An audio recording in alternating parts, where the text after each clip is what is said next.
It's all about the conversation. Arrow.net, ARROE.net. We are unplugged and totally uncut with Denise Crosby. Denise, who's a bigger fan, Mets fans or Trekkie fans? Because I think those Met fans are totally insane, don't you? The Mets fans? Oh, God, we're not going. Hey, you know, my son is a pitcher. My son's a baseball pitcher. Oh, that's... He was drafted by the Kansas City Royals in 2019, and then COVID happened.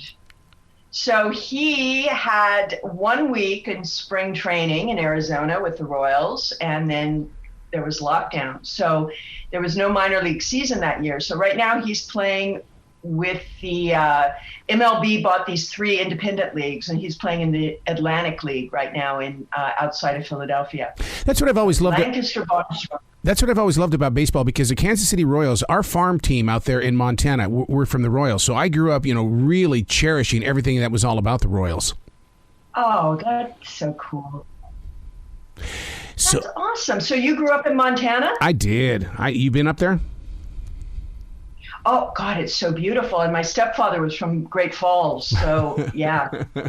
Great Falls is that one place that I never visited. And the reason why is because of the high school rivalries were so big up there that it was like, I'm not going to Great Falls. I'm not going to support them because we are the Billings Bronx, not the Great Falls Bisons.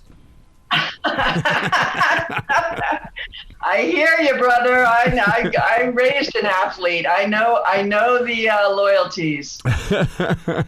So now, wait, speaking of loyalties, Trekkies and Trekkers and those that have always followed Star Trek. I mean, this is a loyal family. Oh yeah, and I love the Trekkies versus Trekkers debate. What actually brought that in? Was it somebody who it's like different circles of the country, regions? I mean, why such a difference? It's really funny because we address it in Trekkies. So Trekkers try to separate themselves from the hardcore old school nerdy fans from the more refined next generation of fans. But in fact, it's all the same. There's no difference, there's no difference with these guys. It's hysterical. I love the fact that they allowed you the opportunity to start sharing the story of these Trekkers inside Trekkies, the 25th anniversary edition, because we see them when we go to the Comic-Cons and stuff like that, but we don't get to know them as human beings. Right, exactly. That was the through line for me in making this. I had been going to some conventions and Comic-Cons, and I was really struck by the heart and soul of so many people that I met, and the charities they were involved in, and sort of the civic kind of awareness and the relationships they had forged and the stories they were telling. And that was never heard. That was never expressed anywhere. So, I just felt the fans were getting sort of shortchanged in their depiction and needed to tell their story. Well, I love the idea that you guys took the time to talk with some of these Trekkies about their own creations. I mean, they're creating their own little Star Trek mini films and stuff like that. What a brilliant idea and a way to express their inner feelings. Oh my God, yes. I mean, I've seen sets and costumes and things that rival anything I've seen in the legit arena. I mean, phenomenal stuff. One of the things that I do as a sideline, basically, or a side job, is that I'm an officiant for weddings. Do you know how many Star Trek weddings I've done? There's so many, because people are so in love with their passion for Star Trek, as well as the person they want to be married to.